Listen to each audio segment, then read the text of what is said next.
Hello everyone and welcome to this week's episode of Idiots in the Wild. First up we have Vending Machine Chocolate Meltdown by Plant Pot Pigeon. I work at a shop in a holiday park. Think the kind that sells bubble blowers, glow sticks and teddies. And I do generally enjoy my job. Most of the guests we get are lovely. Kids spending their holiday pocket money or grandmas getting gifts for the grandkids. And I love interacting with them. But every now and then you get complete a-holes who want the world to just stop for them. 9 times out of 10 for us, this happens during bingo. Don't ask me why, but bingo brings out the worst in people. A few nights a week we host a family-friendly game of bingo in the entertainment venue, and our shop sells the tickets. When the time comes for sales to end, one of the entertainment guys will stand outside the shop and watch the queue so they can call the sales and begin the game. This weekend was the end of a half-term holiday and we were busy. Ents called for the last sales of tickets for the night, and the line went out the shop door. It's a small shop, a queue longer than 15 people leaves us jammed. But that night we sold 200 plus tickets in total. All this to say we were in a bit of a scramble to finish the sale so that the game could start at a reasonable time and then cash up the till. While I'm in the middle of serving this mammoth of a queue, a guy comes up to the counter. "Is the vending machine your responsibility?" He asks me. I tell him yes, it is, and ask what seems to be the issue. The machine has, as it often does, eaten his money and failed to give him his packet of chocolate. "I'm sorry about that," I tell him. "I've got to finish up with these bingo sales, but as soon as it's done, I'll be right out." This is where the guests, who are usually patient and understanding people, would stand off to the side for the 5 minutes it would take for me to be free to help them. "No, that's not good enough. You need to fix it now." I'm taken aback by this, of course, because that's not at all the reaction I was anticipating, and this grown-ass man is full-on glaring at me over the counter as the queue grows behind him. "I'm sorry, but I can't leave the shop right now, but if you can just wait 5 minutes," he refuses again. I ask politely if he can please move aside so I can just finish serving, and he refuses again. This guy proceeds to stand squarely in front of the counter, glaring me down as I try my best to ignore him and keep serving the queue. Each guest I serve gives him a healthy amount of side-eye. At one point, I think I told somebody to just ignore him. I'll bet that helped. He spent the entire time swearing at me, telling me to hurry up, demanding I come outside and give him his vending machine chocolate immediately. I tried several times to explain to him that the bingo sales needed to be finished very soon, that it would only take a few minutes, and could he please just hold on. "Are you the manager here?" he asks me. I tell him no. He asks me where my manager is. My manager, who starts work at near 6 a.m. and is definitely not hanging out at 7:30 p.m. to investigate vending machine issues. I don't know. At home, probably? By the time the sales closed, I was pretty shaken, quite literally, because this dude had been staring me down the entire time, trying to menace me about this vending machine. The queue subsides, and I beg my coworker to go and sort this guy out, while I try to serve the next guest, who was very awkward when I started bawling and trying to hand him his change. I really don't understand the logic from him, because it took us longer to get through the queue with him interrupting to berate me after every other guest, which was the point. If you're inconveniencing him, he probably thinks I'll inconvenience you, even though it inconveniences him even further, because stupid. After the whole thing, I just really regretted not walking out and grabbing security to chuck him out of the venue, or at the very least telling him to kick rocks for giving me an attitude over a £1.50 pack of Maltesers. I've got to be honest, if you're saying that, it sounds like you've never eaten Maltesers. They're actually pretty good. Learn your lesson from me. Don't even entertain these people. They treat everyone else like dirt. I wish I'd had the balls to give him back what he gave me. I mean, I think what you did was correct. You just keep on keeping on. He's making himself look like an idiot, and presumably he got his chocolate in the end. Alright. Story number 2. To the church Karen that ruined my otherwise great day, fuck you. By Deji Doji. I need to vent about this because I'm still baffled. Holy shit. Also, excuse my English. It's only my third language. Today it was around 30 Celsius, that's 86 Fahrenheit, in my city, absolutely boiling. Those in the comments right now who are about to type, "That's not hot, blah blah blah blah blah blah blah blah blah," don't. Just don't. I personally can't stand the heat at all. So after walking around for a bit, I decided I wanted to go into one of our big city-centered churches to cool down and relax a little. I always do this, by the way. I've been doing this for the last 10 years. To note, nothing was going on, no service took place, just plenty of tourists walking around, a few praying on their own and leaving, but definitely not active or full by any means. Chilling with the Lord. So, I sat down right next to the entrance on a bench where informational flyers are placed. I'm nowhere near the main prayer area, where people kneel down and pray, by the way. I was just quietly sitting there, minding my own business, and took a few sips out of my water bottle because I was genuinely dehydrated from the heat. I made virtually no noise, disturbed absolutely no one. No one else was even looking at me. I was pretty much invisible. Suddenly, a wild Karen appears and stares at me in such an odd, menacing way right before she comes up to me to ask me if I'm aware what place I'm in. I was confused and asked what she meant by that. And she started lecturing me on how I shouldn't drink water in church. No, what you should do is you should get the priest to transubstantiate it into wine. We all know that. In a nearly empty tourist-filled church, during a heat wave, while I'm sitting near the entrance area and disturbing absolutely no one. Are you fucking kidding me? I told her I made sure to sit away from the prayer benches, and that I wasn't disturbing anyone. She didn't care and just doubled down. Told me I'm pushing the limit. What does that even mean? Like, who actually cares? There are people with so much revealing clothing, no judgment, I personally don't care, walking around. It's hot, though. People constantly taking pictures, children screaming. The children should be removed, and running around, etc. But my 2 sips of water triggered you? I swear some people just look for reasons to feel superior to strangers over the tiniest things. Anyway, rant over. Still can't believe I got scolded for drinking water while not fainting in 30-degree heat inside a building open to tourists. You can't make this up. I'll say this was my first proper Karen encounter, and I'm nearly 30. Alright, story number 3. My ex-roommate thinks I'm his ATM, by Independent Month 799. For context, I used to live in a 2-bedroom apartment with a friend of a friend, whom I didn't know very well. At the time, I didn't have a lot of money, and the rent was manageable. The lease was solely in his name, and I didn't sign any contract with him or the landlord. I was a tenant at will, where I would pay him rent, and he would pay the landlord. For the first couple of months, everything seemed fine, except for a horrible stench in the kitchen. That should have been the first red flag. But I just didn't mind it then, because cheap rent in old buildings, so I figured it was normal to be expected. No, it's not. I have a story I'll tell at the end. But things just kept getting worse and worse. My former roommate would almost exclusively eat takeout. Oh, I bet he was the kind of, I've never got any money, Mom, man, how can I never have any money while eating takeout so frequently? This was fine with me because everyone can spend their own money however they want. They can, but we can also judge. The problem was that he would pile up the bags in the kitchen and living room. I want a chow mein. Place is still on. No. I have to be good. Maybe at the end of the month. 2 weeks before throwing them out. This would stink up the place. Well, yeah, it would. Whenever he cooked something, he would leave the dirty pots and pans in the sink for weeks, attracting bugs and flies. One time the trash problem got so bad we had a 1-week fly infestation problem that was only solved by cleaning the whole apartment.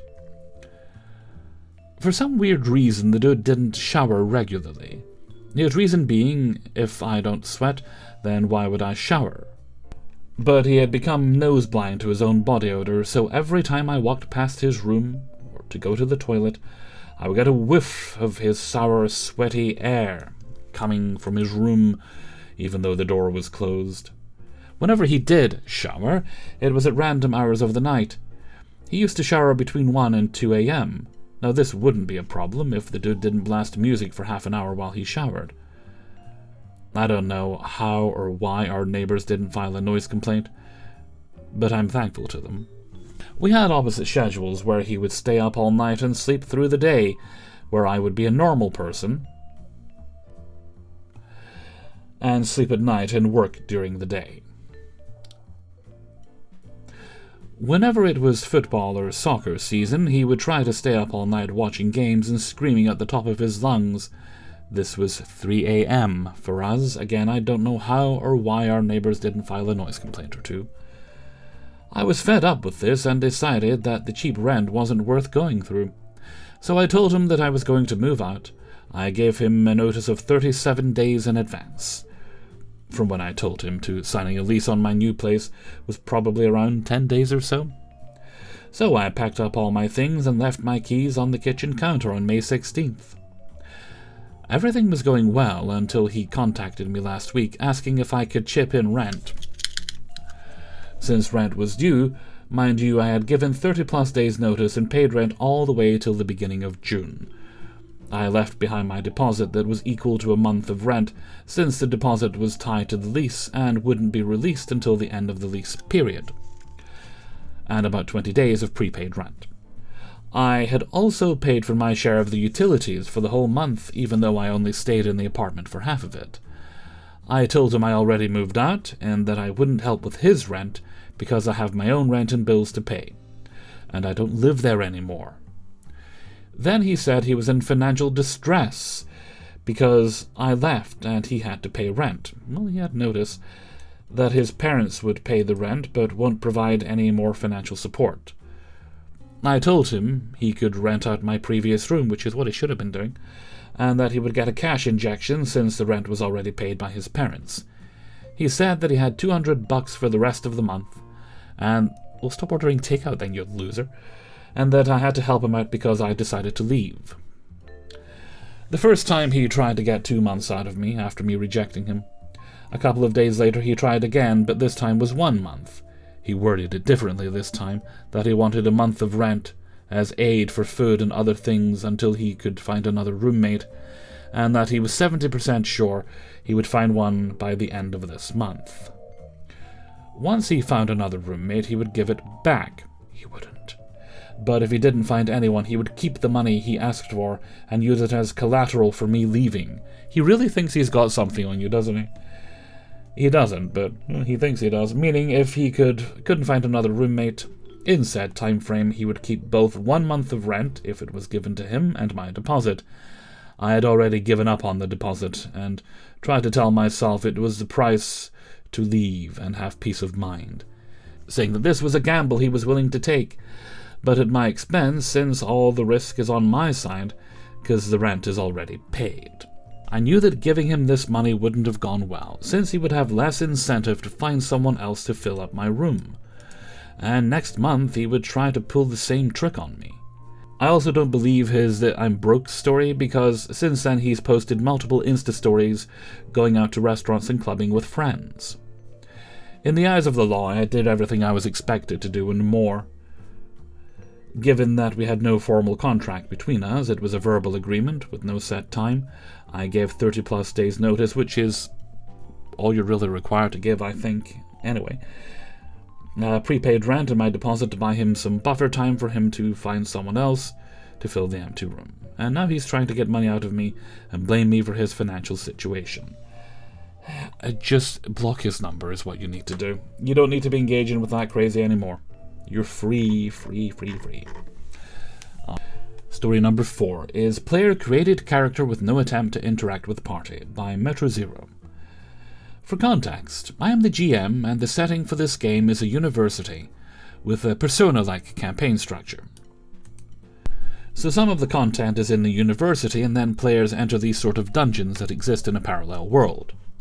I had one player who, when making a character, just refused to let me help them. They described their character as a bit of a loner, already a small red flag, who lives with their older sister. So far it's fine, but then I asked follow-up questions. Cool, is your character in any clubs or extracurriculars? No.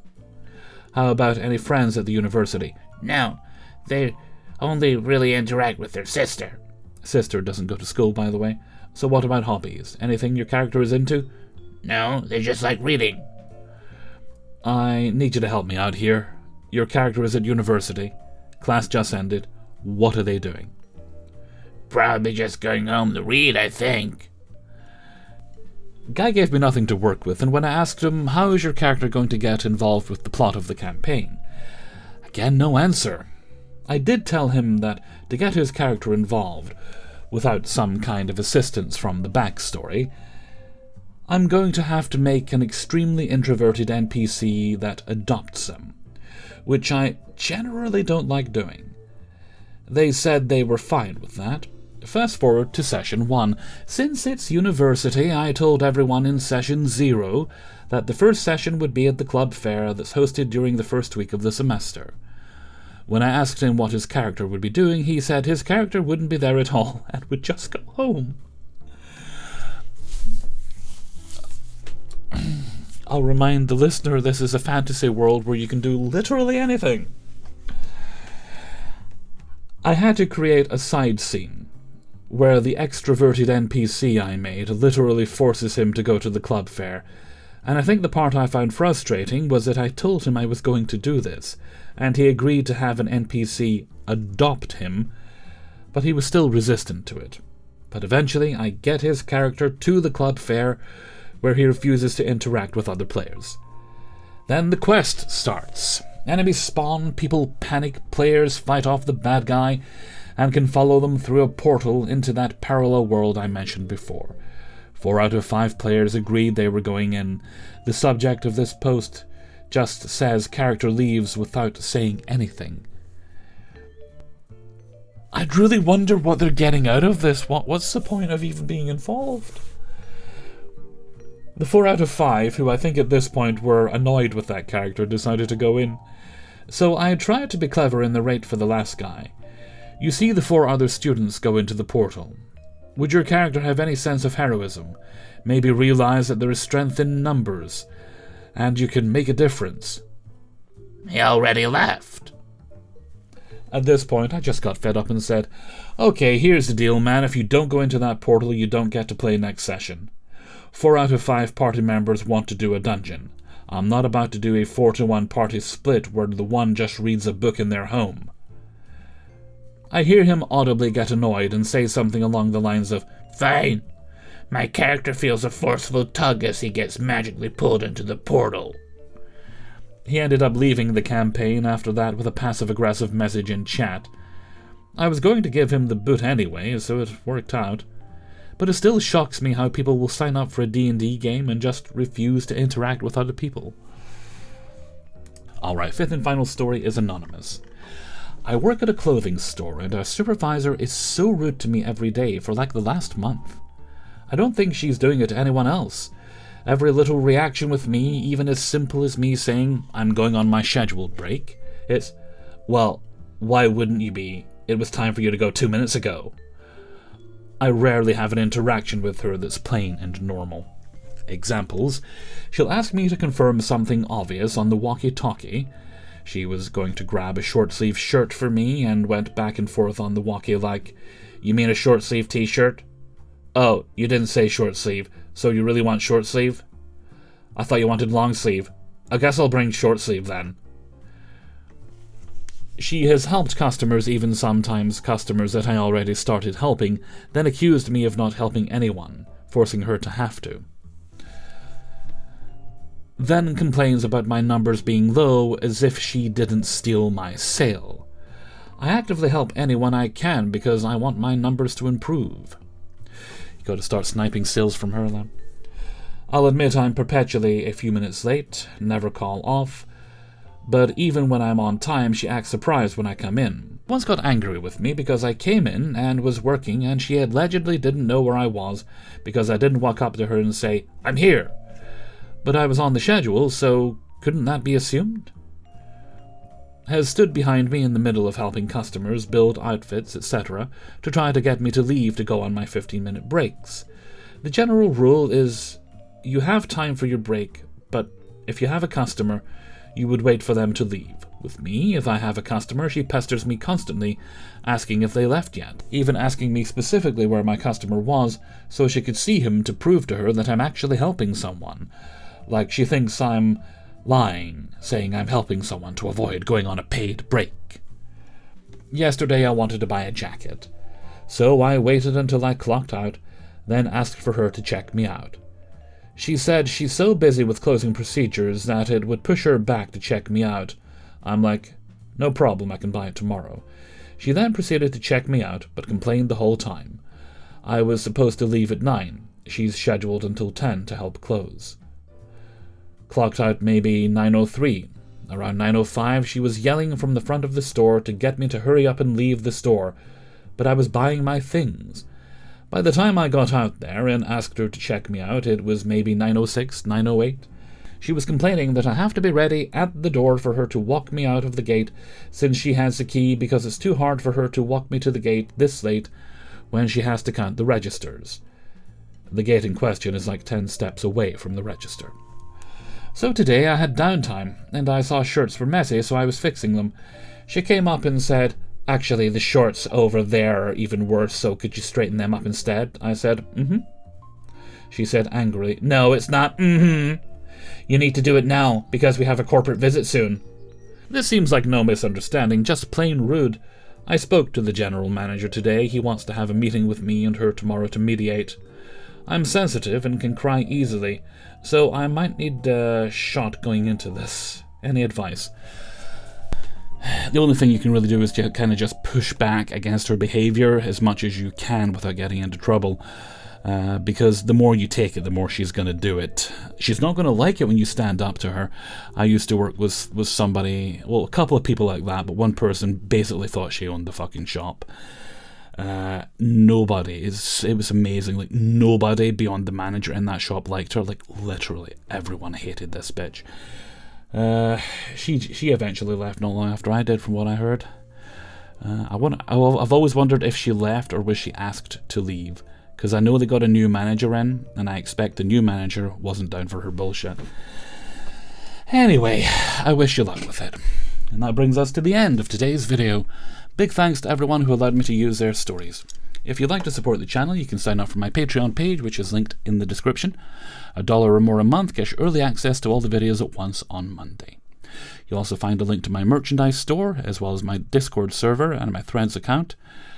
And my email is kingofthecities@gmail.com if you need to contact me. That's everything for now.